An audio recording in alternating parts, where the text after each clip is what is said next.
Todo dado vuelta, lo que estás viendo son imágenes de El Mundo del Revés y tiene que ver todo esto con la causa llamada Vialidad Nacional.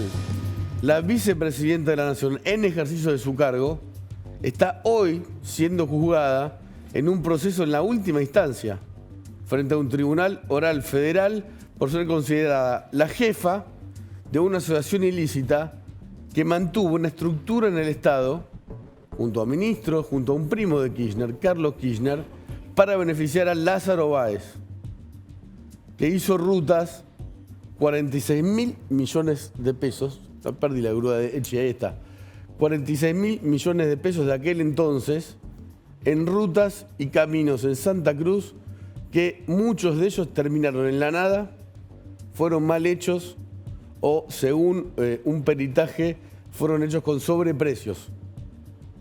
Cristina Kirchner ya declaró en la causa, fue astuta, lo hizo casi el primer día de las audiencias, ella después podía ausentarse, fue rabiosa esa declaración, ahora después la vamos a ver, no respondió preguntas y lo que está pasando es que se está modificando el sistema judicial argentino desde que Cristina Kirchner está en el poder y está siendo juzgada por el Poder Judicial. Esto no tiene que ver con el Poder Judicial, sino con el gobierno. En este juicio, los querellantes, además del fiscal Diego Luciani, los querellantes, quienes llevan la querella, de alguna manera, igual que el fiscal, los que presentan pruebas y intentan acusar a los imputados, eran la Oficina Anticorrupción y la Unidad de Información Financiera. El Estado no es el gobierno, el Estado es el Estado.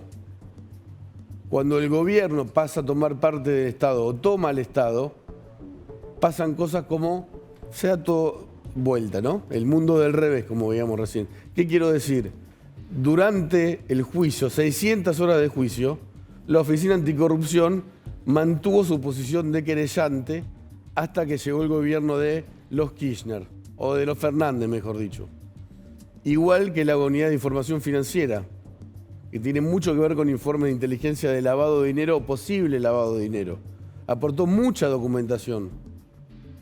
La Oficina Anticorrupción está manejada por Félix Kraus, que va a pasar a la historia por ser el único titular de la Oficina Anticorrupción que se fue retirando de todos los juicios en los que la acusada era su jefa, Cristina.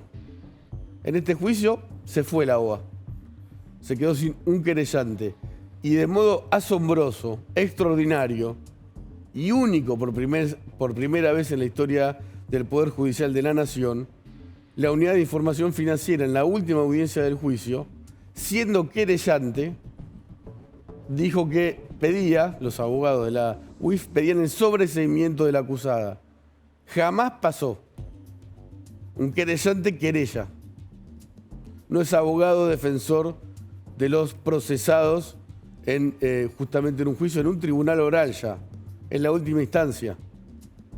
La paradoja o no, lo asombroso, y quizás esto sea, no sé si bueno, pero positivo para ver lo que está pasando con el gobierno y el Estado, es que la UIF, antes de la llegada al poder de los K, o que digamos que los K designen en los organismos estos de control a sus funcionarios, la UIF querellaba.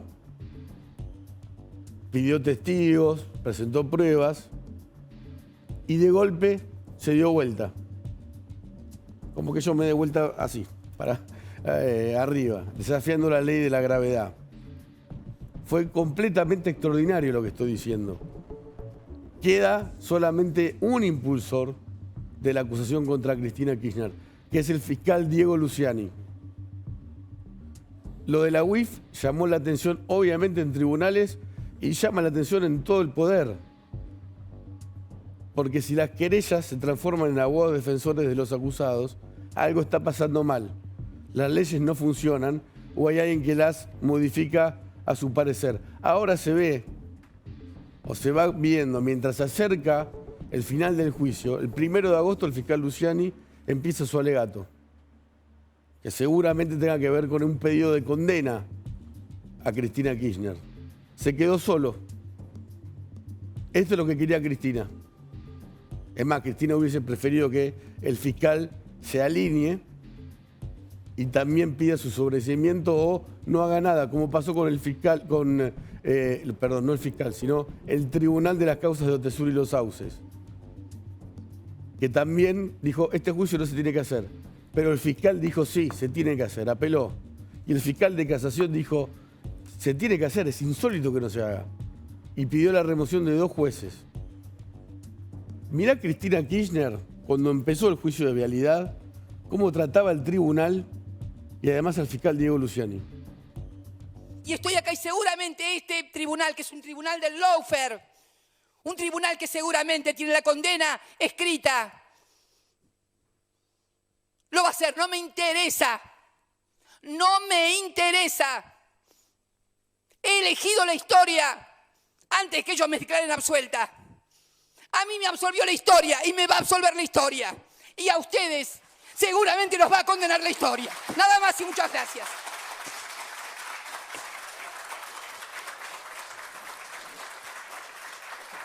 Silencio, por favor. Doctora, le pregunto si va a responder preguntas de las partes.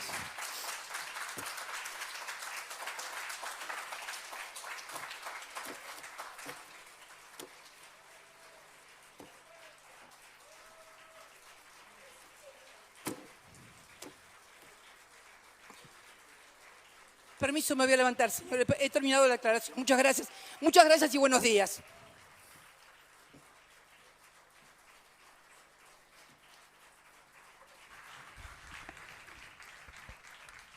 Señor presidente, voy a preguntar si van a contestar preguntas. No contestó si van a contestar preguntas. Me imagino que ya con su... Sí, yo le he preguntado, pero me parece que tal vez no escuchó por los aplausos que veía. Preguntas tienen que contestar ustedes, no yo. Gracias.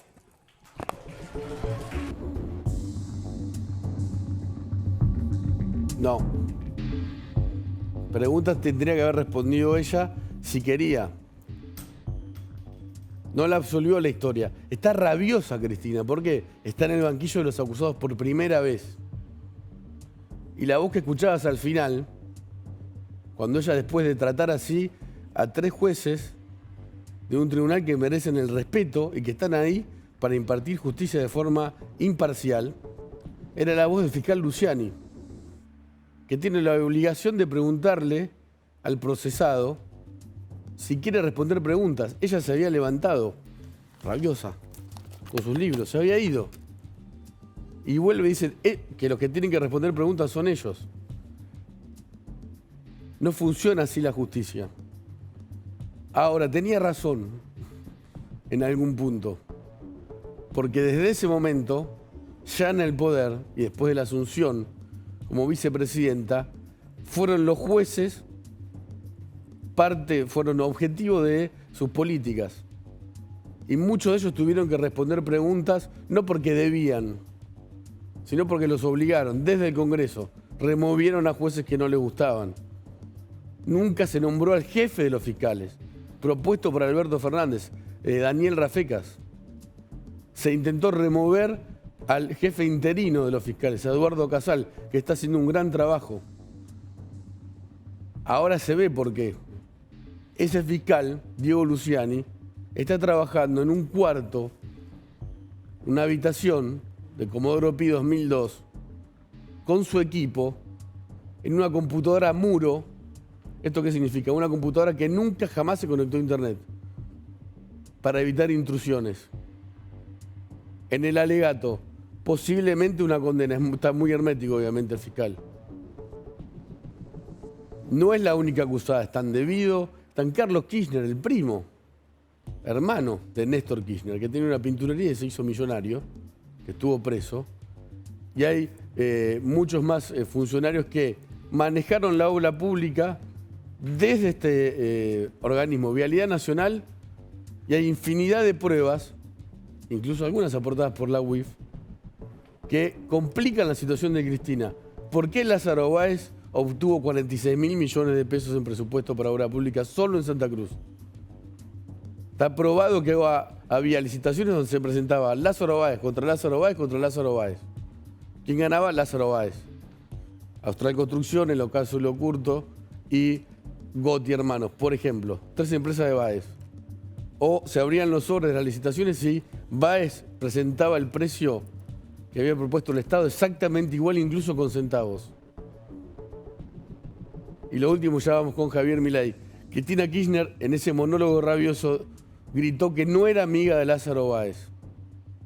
Que no era amiga de Lázaro Báez. Tal vez sea cierto. Lo que era, y está probado, recontraprobado, era su socia comercial. Y Báez recibió todo ese dinero con obra pública que no se hizo o se hizo mal. Buenas noches, Milei. ¿Cómo le va? Todo muy bien. ¿Qué piensa de esto de la UIF retirándose de la querella de un juicio tan importante? Cuando fue motivo del debate por las candidaturas a diputados nacionales por la Ciudad Autónoma de Buenos Aires, en el debate, uno de los ejes temáticos era la calidad institucional. Y una de las cosas que yo hice en mi presentación fue explicar que en términos de diseño institucional, Argentina era un país mediocre, un país promedio, un país del pelotón del medio. Pero lo interesante era que esas instituciones, al momento de funcionar, no funcionaban y nos ponía en un lugar de un país de corruptos.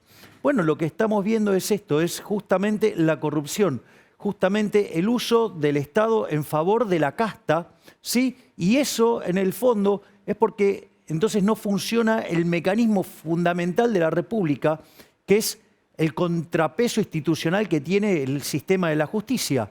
Bueno, esto es lo que estamos viendo. La corrupción es fruto de eso, es decir, porque acá, digamos, la casta, el que la hace no la paga. Entonces se creen dueños de todo, se creen con impunidad y hacen cualquier tipo de aberración. Y esto que vos estás señalando es muy grave, porque justamente esos organismos están para acusar. De última, que sea el juez que define la culpabilidad. Tienen que ser los 3 jueces. Exactamente. Entonces, o sea, imagínate que el que acusa no acusa. La situación es muy complicada. Queda el fiscal, ¿no? Sí, es muy delicada. También lo dejaron solo. Lo dejaron más solo que a Adán en el Día de la Madre. Tema no menor. Además, en medio de también esta intrusión, ¿no?, que hubo, donde se vieron o no declaraciones juradas de jueces. Sí, eso también es de una gravedad enorme. Pero bueno, es la forma en que opera el poder en Argentina, ¿eh? Es decir, a ninguna parte de la casta le gusta que la justicia sea independiente, porque están todos sucios. Es decir, todos no.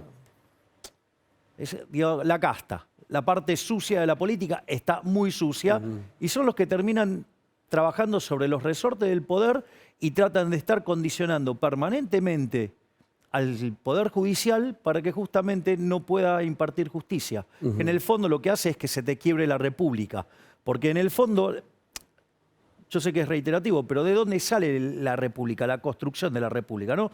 Tiene 3 figuras, la figura del monarca, que tenés el riesgo que se convierta en un tirano, tenés el Congreso, que vendría a representar la aristocracia, pero tenés el riesgo que se convierta en una oligarquía. ¿Y qué es lo que evita? Que el presidente no se convierta en un tirano y que el Congreso no sea una oligarquía. Y el Poder Judicial. Pero el Poder Judicial tiene que ser independiente. Ahora, si vos continuamente lo estás torpedeando, lo que estás haciendo es romper el contrabalanceo de poderes, justamente ¿para qué? Para avanzar en la corrupción, para ser impune. ¿Y esto hace ruido en la economía, que la justicia no funcione? Sí, absolutamente, porque quiere decir que vos jugás en un campo con determinadas reglas de juego, pero las reglas de juego son flexibles según quien la mira. Entonces, eso, por ejemplo, una de las cosas que, los motivos por los cuales, digamos, vos no creces es básicamente, porque no tenés inversión y porque no tenés ahorro. Es decir, porque el mecanismo, ¿cómo funciona? Vos ahorrás, ese ahorro se transforma en inversión, esa inversión se transforma en un incremento del stock de capital per cápita, aumenta la productividad per cápita y consecuentemente los salarios reales mejoran y estamos todos mejor. Ahora vos fíjate esto, nuestro PBI per cápita está 16% abajo del que teníamos en el 2011. Está a niveles parecidos al del año 73 y nuestra productividad a los niveles del año 50. ¿Pero por qué es eso? ¿Por qué no invertís? ¿Por qué no invertís? Porque no se respeta el derecho de propiedad. Es decir, esta destrucción sobre la justicia no es gratis. porque vos estás rompiendo el derecho de propiedad. Y cuando vos rompés el derecho de propiedad, por ejemplo, no funciona el sistema de precios. Si no funciona el sistema de precios, la gente anda tomando decisiones a la deriva. Consecuentemente, ¿qué es lo que te pasa? Te arruinás, y por eso, de haber arrancado el siglo XX siendo el país más rico del mundo, como por culpa de esta casta ladrona, parasitaria e inútil, hoy tenemos 50% de pobres y parece que vamos por más. Sí, ¿no? Se va a conocer el índice de inflación. ¿Qué está pasando con la economía de la Argentina? ¿Vamos a una hiperinflación? ¿No vamos ya? Lo que está pasando estalló, porque muchos preguntan, ¿cuándo va a estallar? Bueno, primero, fíjate, Nicolás, que ya estalló en algún sentido, porque vos sos muy joven, pero en el año 2002, ¿sabés cuánto cayó en la crisis del 2002, que fue fuertísima? Sí, sí. Ya era periodista en el 2002. Pero ¿sabés cuánto cayó el PBI en ese momento? 10,9%. Vos fijate que respecto al 2011 nosotros estamos 16% abajo en términos per cápita. Es decir, está claro que es un escándalo esto. Esto es un escándalo brutal. Entonces, eso después del corralito y de todo lo que pasó en el crack del 2001. Claro, si vos querés esa caída, tuvo 10,9%. Lo corregís por cápita, te da casi 12. ¡Listo! Estamos 16 abajo. O sea, esto es un desastre. Lo que pasa es que es como una suerte de crisis en cámara lenta. Primer punto. Entonces, en términos de actividad, estamos muy mal. Y eso se refleja en salarios reales muy bajos, en muchos pobres, en muchos indigentes. Ahora vamos en materia de inflación, porque esta es la pregunta que vos me hiciste y esta es la que creo que puedo dar en términos de crecimiento y en términos de inflación las mejores respuestas que hay en el manual. Fíjate esto, durante el primer periodo del régimen K la inflación promedio fue 8%, casi 10%. En el segundo periodo del régimen K, ¿sí? El primer gobierno de Cristina, 22%. Había INDEC intervenido, ¿no? Sí, pero digo, esta es la real, la de verdad. El tercer periodo del régimen K, casi 30%, porque fue 28%. O sea, Macri, 41%, o sea, 40%. Fíjate que son como asaltos de a 10. Fíjate esta situación. Hoy, con el último dato observado, la inflación de los últimos 12 meses es 60%. Cuando vos tomás lo que ocurrió en los primeros 5 meses y lo analizás, venís al 85%. Cuando vos tomás los datos punta, venís al orden del 100%. Si tomás alimentos, venís en torno al 120 y el 130. Y si corregís por brecha, estás en orden del 350%. ¿Cómo es corregir por brecha? Bueno, porque vos tenés un tipo de cambio oficial y vos tenés un tipo de cambio paralelo. Esa brecha hoy, por ejemplo, es del 135%. Hoy, parado hoy. Entonces, ¿qué quiere decir? Como todos los precios de los alimentos están vinculados a la parte transable de la economía, lo que se exporta y lo que se importa, ¿qué es lo que pasa? Cuando vos corrijas la brecha, el precio de los alimentos va a volar. ¿Y eso qué te va a generar? Te va a generar una explosión de indigentes y una explosión de pobres. ¿Qué quiere decir esto? Que esto está muy, muy complicado. Punto 1, para ver cómo viene acelerando la inflación y la inflación reprimida que tenés ahí. Ahora, ¿a qué periodo de la historia se parece esto? En realidad, en términos de desequilibrio fiscal, monetario, externo, de actividad, de empleo, se parece mucho al Rodrigazo, a la previa al Rodrigazo. De hecho, en términos monetarios, el desequilibrio es el doble hoy, el doble. En el Rodrigazo era 5-1, hoy es... Bataki justo dijo que un ministro de Economía Sí, ejemplar bueno, por eso era Belgerber, ¿no? Sí, exactamente. Y hoy ese desequilibrio... anterior a Celestino Rodríguez. Claro, es 11-1. Bueno, pero el responsable del Rodrigazo, Celestino Rodríguez, es una víctima. El culpable de esa atrocidad fue José Belgelbar, que aplicaba un mecanismo de control de precios absolutamente represivo, era sanguinario, estaba toda la economía regulada, reprimida, hacían déficit fiscal, lo financiaban con emisión monetaria y controlaban las cuentas externas. Y un día, ¿qué pasó? Se quedaron sin reservas. Huyó como una rata. Acaba de casi describir el mismo sistema económico de la actualidad. Bien, exacto. Por eso digo que es un equivalente. ¿Y qué es lo que pasó? Vino Celestino Rodrigo, abrió la olla y, bueno, voló todo por los aires. ¿Por qué es importante esto? Porque vos tenés que hoy... A ver, la inflación en ese momento del 30 saltó al 180%, es decir, se multiplicó por 6, al margen de que después, durante la dictadura, trepó al 400. Pero en el gobierno de María Estela Martínez de Perón, digamos, la inflación pasó de 30 a 180. Y el número de pobres, este es el dato importante, 5 a 25. Registremos bien este dato. Porque ¿cuál es el problema hoy, Nico? Que estamos partiendo de 85% de inflación. Si se multiplica por 6 te da 510%. ¿Y por qué por 6? No, digo, por el desequilibrio monetario que tenés. En realidad hoy es mucho más alto. Digo, con lo cual ese número de 510 es como... De ahí podemos ir a cualquier lado, por decirlo de alguna manera. Están pronosticando que va a haber 510% de inflación. Que efectivamente puede pasar. Y luego, pensá que cuando empezamos con esta discusión, ¿qué me decían? El loquito que habla de la inflación. Ahora hablan todos de hiper. Ahora se dieron cuenta todos. Es decir, la verdad que mis colegas son bastante pobres en términos monetarios. Ahora, sacando 2 o 3. Y fíjate esto, porque esto es interesante. El problema es que la pobreza se multiplicó por 5. Ahora, ¿cuál es el problema? Que hoy tenemos 50% de pobres. Vos no podés multiplicar por 5. ¿Cómo crees que si no podés multiplicar por 5, cómo se termina arreglando? Con un caos social. ¿Me comprendés que están gestando las bases de un caos social? ¿Y se puede frenar? Yo entiendo que usted dice, va a haber una devaluación o tendría que haberla por la lógica. Bueno, en realidad no es que... A ver, lo que... Mira, esto es muy interesante. Yo subí días atrás un video donde el dólar sube como un cohete. Sí. Era divertido, pero técnicamente es dramático. distinto. Es distinto, porque en realidad lo que está pasando es como que el peso se hundiera en la tierra. ¿Y qué hay en el centro de la tierra? Fuego. Fuego, se va a prender fuego. ¿Dónde estás viendo que se prende fuego? Parecía un chiste el hombre que vende choripanes poniéndolo a $2. Mirá lo que vos estabas contando recién respecto de Bolivia. Sí. Es decir, hoy no tenés precios, Nicolás, no tenés precio. Es decir, eso es el indicador de la hiper. Otro indicador de la hiper, porque son indicadores tempranos. Es decir, vos digo, la hiper ocurre en algún momento, pero tenés eventos que te lo van precipitando. ¿Cómo lo ves? Por ejemplo, la escasez en las góndolas. Entonces, ¿cómo la gente trata de desprenderse del peso de cualquier manera? Entonces, eso quiere decir que vos estás repudiando el dinero. Para que te des una idea, cuando fue la hiperinflación de Alfonsín, la demanda de dinero cayó a 0,2% del PBI. Si eso pasara hoy, ¿Qué es la demanda de dinero? la cantidad de dinero que nosotros mantenemos para hacer transacciones. ¿Sabes que si ese número pasara eso en este momento ahora, los precios se multiplicarían por más de 50 veces? Es más de 5.000% de inflación. Nunca se vivió. Sí, con Alfonsín. Con Alfonsín Motivo por el cual terminó huyendo de su gobierno. Sí. ¿Y Bataki no lo puede frenar? ¿No empezó...? No.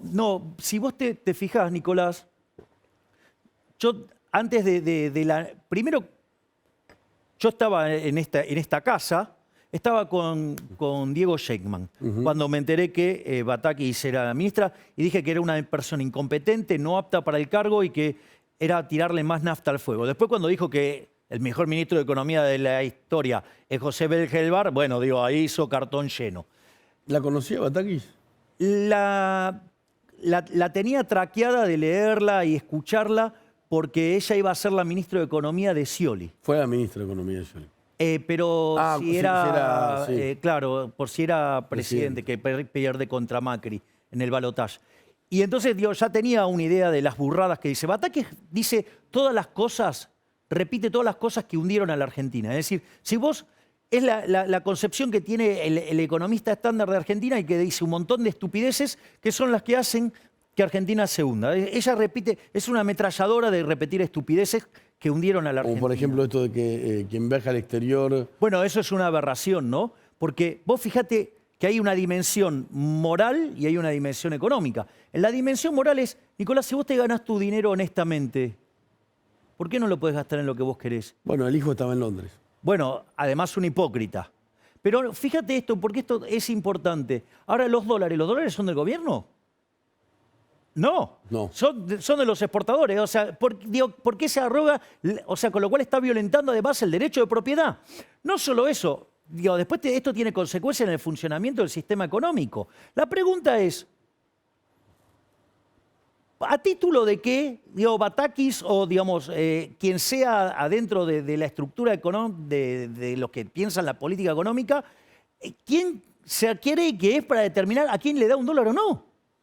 Es decir, cuando vos tenés esta situación de escasez, que es lo que supuestamente un economista sabe resolver, que es claramente no es el caso de Batakis, ¿Qué es? Necesidades infinitas, recursos finitos. Entonces, ¿cómo lo resuelve el mundo civilizado? Se asignan derechos de propiedad y en función de eso se intercambian esos derechos de propiedad, eso genera un precio. ¿Lo puede explicar más llano? A ver, el Banco Central no tiene dólares. Bueno, está bien, Diego, pero el Banco Central, bueno, para mí no debería existir el Banco Central, pero de vuelta, ¿qué es lo que hace Batakis? Batakis lo que dice y el Banco Central es, le vamos a dar los dólares a quien se nos da la gana. Y al que no le gusta le pegan un garrotazo en la cabeza. Ese es el mecanismo Batakis, es decir, el ajuste por cantidades. Entonces, eso no es gratis, eso no es gratis. O sea, ya está mal desde lo moral, está mal por la violencia que implica y eso genera daños. Cuando vos me estás diciendo el Banco Central no tiene dólares, ¿qué quiere decir? Que yo tengo a ese precio un exceso de demanda. Fíjate la ridiculez, la estupidez de la ministra Batakis diciendo el tipo de cambio está bien. ¿Cómo va a estar bien? Si estuviera bien, el Banco Central no se hubiera quedado sin reservas. Estamos cómodos, dijo. ¿Cómo? Estamos cómodos con eso. Sí, bueno, comodísimo. Seguro que Pez está comodísimo, que todos los 10 días pone un garrote nuevo y a pegarle a alguien nuevo en la cabeza para que no compre dólares. O sea, ¿vendés que si vos tenés ese tipo de cambio, claramente no es de equilibrio, porque tenés un exceso de demanda brutal. Y si no es así como yo digo, dale, libéralo, a ver si te animás. Dale, vamos a ver si te animás. Entonces, ¿cuál es el punto? El punto es que vos ahí tenés un exceso de demanda. Eso quiere decir que en el resto de la economía tenés un exceso de oferta.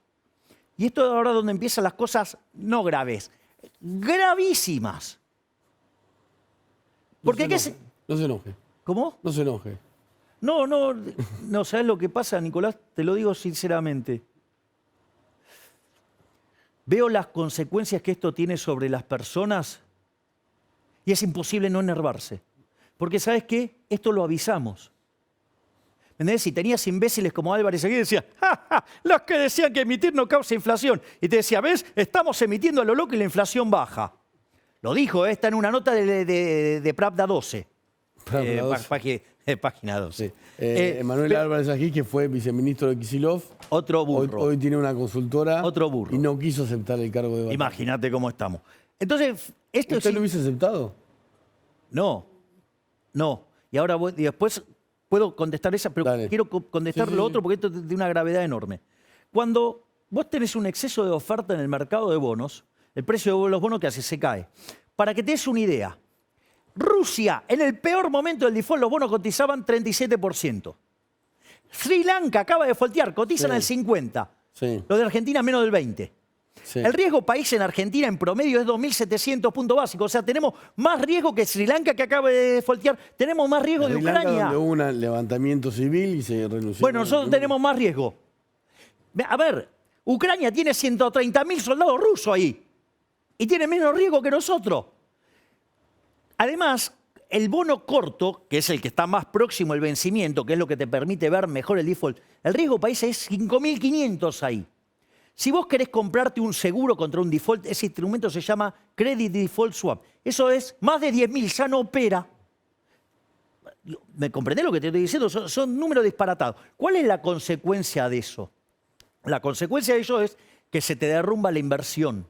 El ahorro se te fuga. Al caerte la inversión, no se te generan puestos de trabajo, te cae el salario real, tenés más pobres, más indigentes, se te deteriora la actividad económica, porque lo que están mirando es el rebote, pero el nivel de actividad no es distinto del que teníamos en el 2011. Ahora, ¿cómo se soluciona todo este cóctel de diferentes variables, todas, bueno, yo, según usted, va dramáticas? de hecho, si te fijas, Nicolás, yo hice claramente hice dos propuestas muy claras en términos generales. Una que es para volver a crecer, que es el programa económico que presenté en Córdoba, cuando viajé a Córdoba, que hablé de las 3 reformas, las 3 familias de reformas.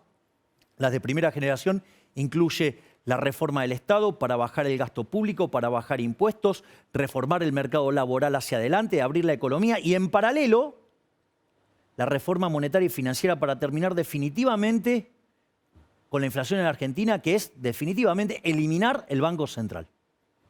Y eso se puede, ya lo hablamos muchas veces. ¿Cómo se instrumenta? Mire, eso tiene 4 etapas. Porque el único motivo verdadero por el cual existe un Banco Central, y eso también de vuelta a mis colegas que están un poquito flojito de lectura y un poquito flojo de historia monetaria. Está enojado con él. Y porque dicen cada cosa que ¿Y pero verdaderamente... quiénes? Mire, porque, a ver, hay tontuelos que decían, no se puede dolarizar porque el Banco Central está quebrado, y al mismo tiempo decían que no había riesgo de hiperinflación. Bueno, eso es una estupidez, es una contradicción en los términos. Le voy a explicar por qué. El último día de tu vida, ¿vos te llevarías pesos al traje madera? Sí, total, ya No te llevas porque, digo, ¿qué compran del otro lado? Nada. Nada, no compran nada. Sí. O sea, no te llevas nada. O sea, el último día de tu vida, la cantidad de dinero que te llevas me los gasto, no sé. es cero, no te llevas nada. De hecho, eso es, en términos técnicos es que los saldos reales sean cero, es decir, la cantidad de dinero dividido el nivel de precios sea cero. Ahora, la cantidad de dinero es un pasivo para el Banco Central. Si el Banco Central no lo puede rescatar porque está quebrado, como dicen algunos, ¿cuál es el problema? Que la cantidad de dinero es un número, es un dato. O sea, porque no lo puedes rescatar porque estás quebrado. Entonces, si vos estás quebrado y no lo puedes rescatar, ¿cómo haces que la cantidad de dinero dividido el nivel de precios tiende a cero? Los precios tienen que tener infinito. Gol, anda a buscarla al ángulo. Todo lo que dijeron que no había chance de inflación diciendo que el Banco Central estaba quebrado, la tienen que ir a buscar adentro, saquen de la mitad. Está como revanchista. No estoy revanchista, no, digo, me estoy divirtiendo. Me estoy divirtiendo Pero porque... hay un drama social, ¿no? En el medio. No, digo, me estoy divirtiendo con las payasadas que hacen mis colegas. Porque, digo, o sea, antes yo era el loquito que decía que había riesgo de hiper.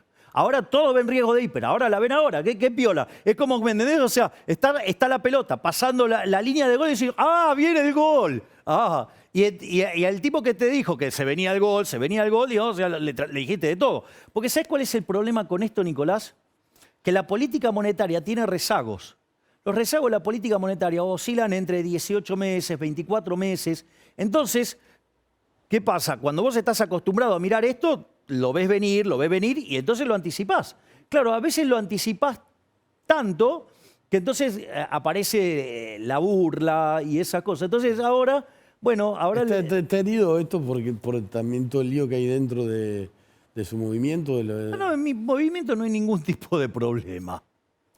Bueno, no parecería ser, ¿no? Bueno, después, a ver, Dios, que después, o sea, haya productores de humo para inventar cosas, tienen internas mucho más complicadas para mostrar, si quieren, que muestren la de Juntos por el Cambio, que muestren la de Frente de Todo, que son bastante más sanguinarias, o sea, que son problemas de verdad y no problemas inventados desde medios de comunicación. Ajá. Usted dice que son fake news, ¿no? Las internas. Y sí, digo, ¿qué internas? Digamos, o sea, ¿cuál es la otra agrupación? No hay nada. Sí, es cierto, ¿no? El mileísmo no es mucha gente. Lo digo con respeto. Bueno, como a usted le parezca. No, digo, el equipo, ¿no? O la dirigencia. Nosotros tenemos distintos equipos. De hecho, tenemos 4 ministerios funcionando, digo, tenemos grupos de trabajo. Lo que pasa es que, imagínense, digo, con todas las cosas que me hacen a mí, con las mentiras que inventan, con las barbaridades que dicen sobre mi persona, la verdad que hay que cuidarlas a las personas para que puedan trabajar tranquilos. Y entonces, o sea, si quieren venir, que vengan. Usted es arquero. ¿O fue arquero? Y bueno, yo era arquero, así que se imaginará que este tipo de cosas yo... Hoy habló en Clarín por primera vez su hermana, ¿no? Sí, dio una nota a Clarín. Le brillaron los ojos cuando... Sí, porque mi hermana es un ser humano verdaderamente excepcional. La verdad que la campaña de difamación y de ensuciar a mi hermana me parece que ha sido una de las cosas más sucias que ha hecho cierta parte del periodismo.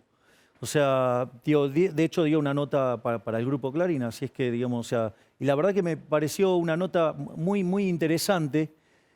Y yo la leí anoche.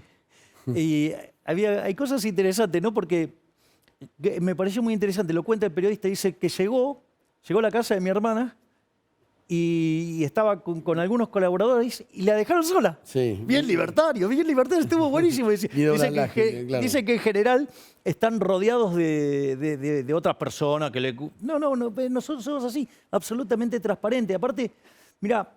Pero se la empezó a agarrar con el periodismo.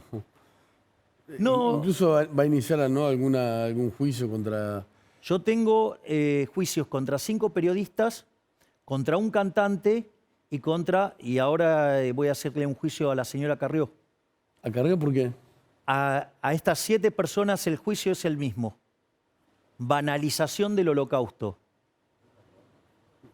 Argentina es uno de los 50 países que firmó el IRJA. Usted no le puede decir nazi a otra persona. No le puede decir nazi. Le voy a pasar un dato. Tampoco le puede decir hitleriano.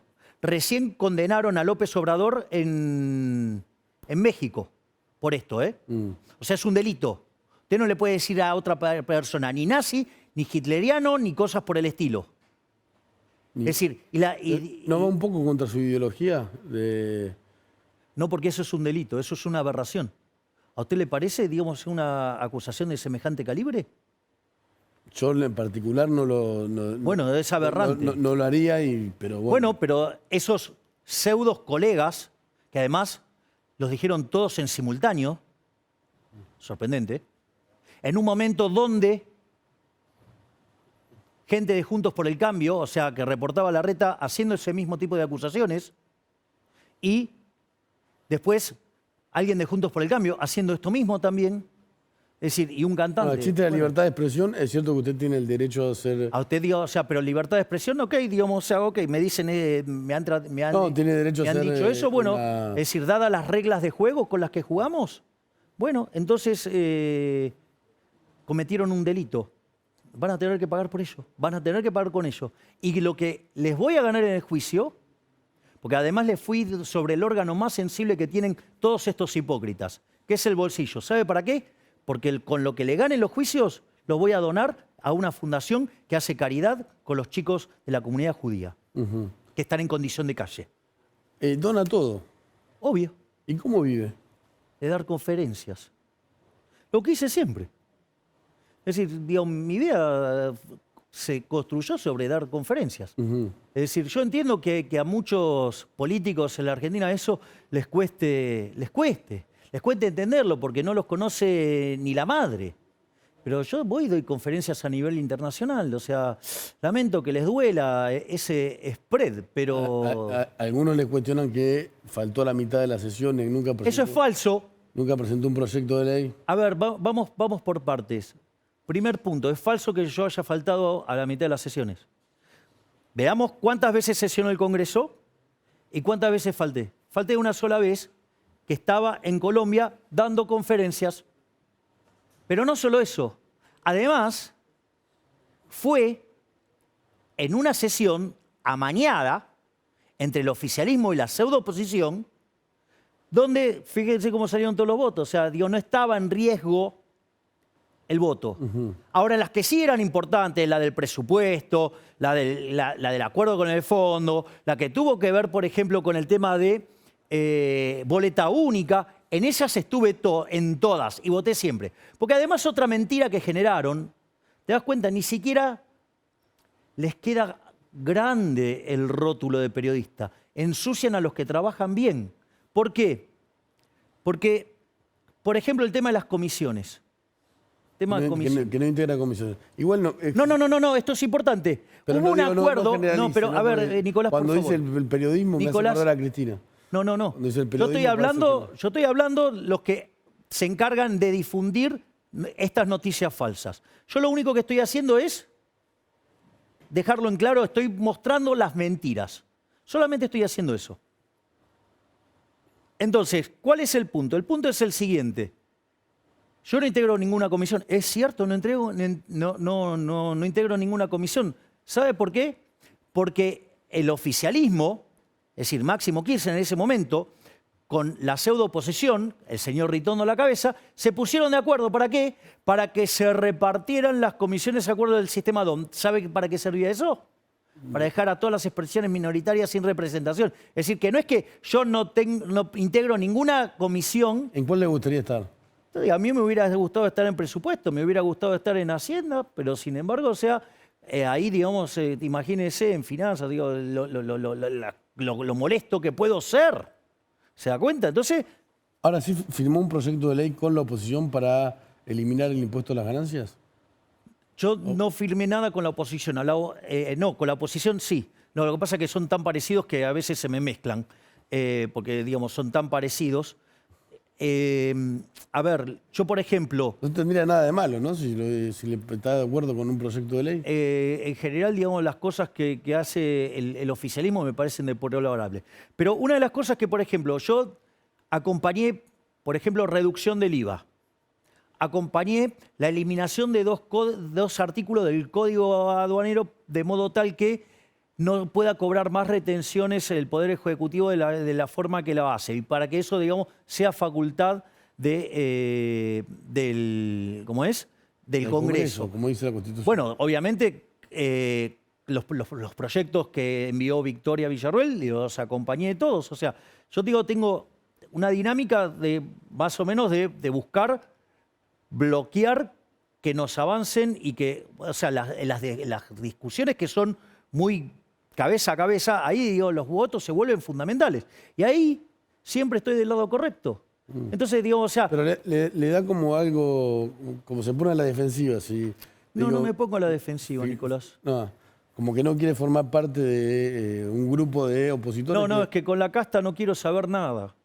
Y hay algunos que me parecen de casta bien de lo peor y otros que hacen un trabajo razonable. Entonces, a los que hacen un trabajo razonable los acompaño. Pero firmó el proyecto de ley para eliminar el impuesto. Ahí, por ejemplo, yo estoy acompañando ahora en uno a Martín Tetaz, en uno que tiene que ver con bienes personales. Eso, o sea, eliminar bienes y personales. obviamente, y ahí de vuelta aporto, digo, todas las cosas que sean en favor de la gente y en favor de la libertad, yo acompaño todo. Pero después te pasan algunas cosas que, por ejemplo, estábamos con la primera de las leyes el otro día. Entonces nosotros la rechazamos porque justamente va contra los principios del liberalismo. Digo, Juntos por el Cambio acompañó, ¿eh? Pero había un artículo que estaba en discusión. Entonces, nada, viene gente de la bancada de Juntos por el Cambio y me dice, bueno, vamos a mirar esto. Y después cuando llega el momento de la votación, estábamos artículo por artículo, me encuentro con que habían cambiado la forma de ver este problema. Son raros. Es el Parlamento, ¿no? Bueno, entonces, digamos, o sea, bueno, entonces hay que enseñarle a algunos brutos que también, digamos, o sea, hay decisiones estratégicas que vos podés dar quórum, en algunos proyectos podés querer no estar, en otros podés querer estar, porque básicamente hay una decisión estratégica. Pero parece que no lo entienden como es el juego del Parlamento y de la democracia. Algunos tienen muchos años, ¿no? ¿Cómo? Algunos tienen muchos años, ¿no? Sí, obvio, por eso, pero hay cosas, hasta vos podés manejar estratégicamente cómo das el quórum. Sí, claro. Hay contextos donde, para que no pasen determinadas leyes, digo, quizás lo que vos tenés que lograr es bloquear el quórum. Y entonces, digamos, se bloquea el quórum. Ahí yo voy a disentir. Hay gente que sabe hacer eso en el Congreso. Obvio que, digo, sí, pero está perfecto, es parte de... O sea, recordad que yo soy bilardista. Se juega con el reglamento. Todo... Bilardo eso es parte de la difamación que le hicieron los menotistas. Está bien, sí. Hay leyendas urbanas, algunos lo confirmaron algunos jugadores, está bien, no importa. ¿Y por qué entonces no lo sancionaron? Bueno, en aquel momento no vamos a discutir de Bilardo y de Menotti. No, claro, no hay nada para discutir. Bilardo fue el mejor. Está bien, sí. Bueno, sigamos. Entonces, digo, hay decisiones estratégicas. Yo, digamos, o sea, ¿acaso Yo lo que siento, no puedo hacer Javier, decisiones que estratégicas? le está... Digo, la pregunta es, ¿por qué, digamos, o sea, por qué, ejemplo, cuando yo me fui, la única que falté verdaderamente, ¿por qué me hicieron un escrache total, siendo que la votación estaba mañana, ya estaba arreglada, ya todos sabían lo que se iba a votar, todos sabíamos el resultado, no cambiaba nada? Faltaron 19 diputados de Juntos por el Cambio, pero se agarraron conmigo. Son raros. O, digamos, acusarme de que falto a comisiones cuando en realidad no soy parte de las mismas. Es como que te dijera, ay, Nicolás, vos tal día faltaste el Copelo. Y si yo no estudié en el Copelo, yo estudié en otro colegio. ¿Me comprendés lo que te digo? Esto es lo mismo. El Copelo es el colegio que fue usted. Es el donde estudié yo y es donde estudió mi hermana también. Sí. Siento que está como la defensiva en cuestiones que lo vinculan al sistema político tradicional. como que quiere estar afuera de eso cuando en realidad tal vez se está incorporando siendo un poco outsider. No, yo soy outsider. Yo soy outsider. De hecho, a ver, ¿cuántos de ellos devuelven la dieta? Listo. Dale, que sigan participando. Pero está dentro del sistema político. Porque yo respeto las instituciones. No sé, está bien, no, O sea, es una percepción. Pero de hecho, ¿puedo traer a colación una entrevista que hicimos nosotros dos? Sí. Vos me hiciste una nota en este mismo programa donde se me presentaba el videíto, la previa, se me presentaba como un antisistema. ¿Y yo qué dije? La respuesta fue, yo no soy antisistema, porque vengo a jugar dentro de las reglas del sistema. Lo que yo vengo es contra el statu quo, contra lo que es mi definición de casta, que son aquellos políticos que instrumentan medidas en contra de la gente a sabiendas que le hacen daño. Que esa es mi definición de casta. Es decir, alguien, digamos, que hace algo que sabe que le hace daño a la gente. Con real malicia. Ahí deja afuera un montón, ¿no? Porque yo no sé si la mayoría de los políticos actúan. Bueno, algunos así. será por ignorantes, otros será para mí hay muchos que ya tienen tanta experiencia en esto que repitan los errores, que la verdad que da para pensar. Entonces, en ese sentido, porque una de las cosas que yo descubrí, mire, la hinchada argentina es fabulosa, fabulosa. Siempre me pasa lo mismo en las notas, como por momentos te trato a usted, por momentos te tuteo. Perdón, No, pero ¿por qué lo dice? No, porque a veces te trato a usted y a veces te tuteo. Bueno, unifiquémoslo. ¿Lo tuteamos? Nos tuteamos, por favor. Okay. Entonces, fíjate esto, Nicolás. Esto es muy interesante. Vos tenés la hinchada argentina. La hinchada argentina debe ser probablemente la más maravillosa de todas, ¿no? En términos de colores, de cantos, o sea, de cánticos. Es una cosa espectacular. No hay nadie que no haya pasado por la Argentina, por ejemplo, vienen a hacer recitales y quedan fascinados con la gente. Ahora, ¿qué es lo interesante de todo esto? Que vos ponés la pelota en el medio de la cancha y por más lindo que grites, por más vestidas que estén las tribunas, la pelota no se mueve. ¿Sabes qué? Los goles lo hace Messi. Los jugadores. Claro, entonces quiere decir, te tenés que calzar los cortos y tenés que ponerte los timbos y darle. Bueno, esto es así, Nicolás. La política tiene que estar en la cancha y no en la platea. Claro, si vos no te involucrás, no se arregla ni gritando de la tribuna y mucho menos tirando piedra. Vamos al corte y ya volvemos. Pero ya volvemos.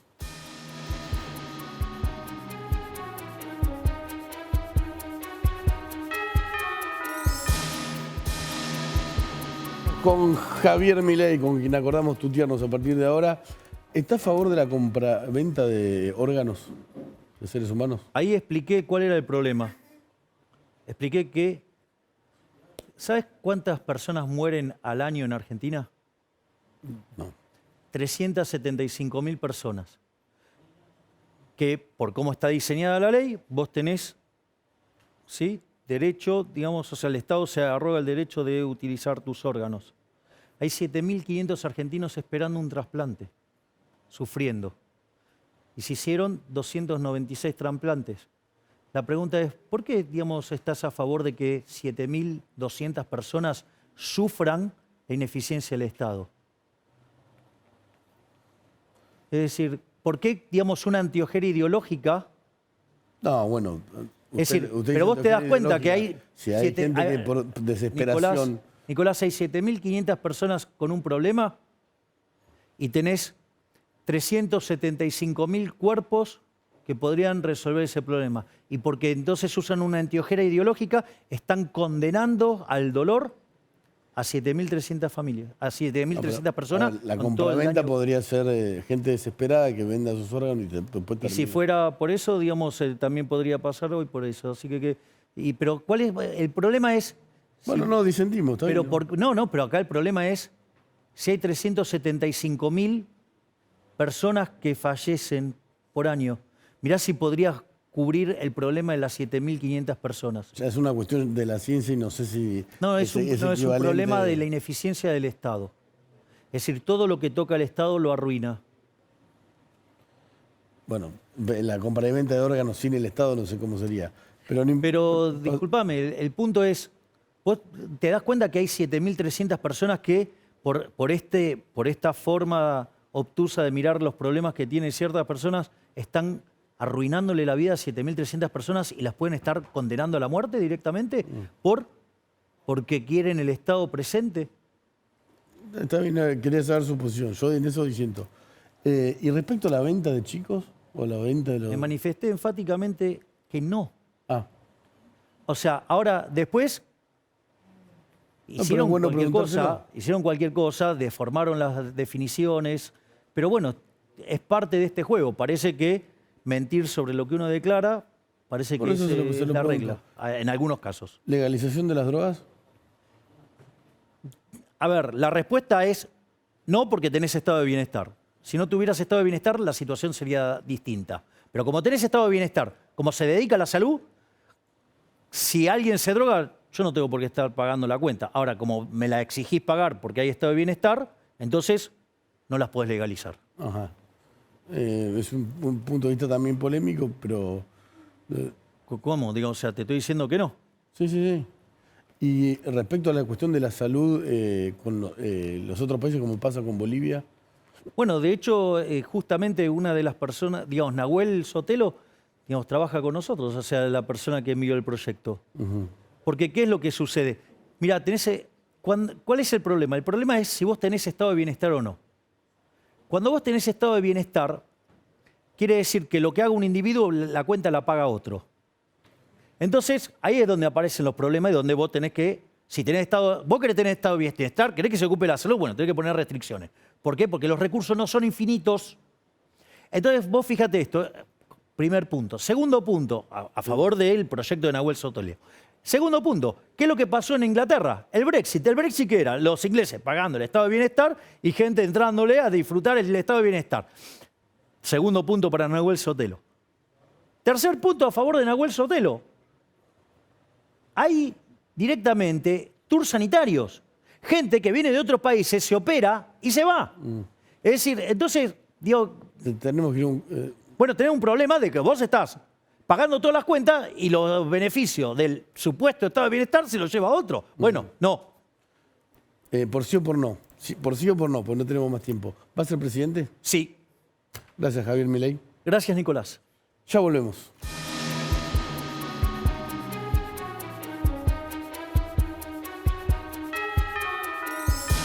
Nos movamos nosotros.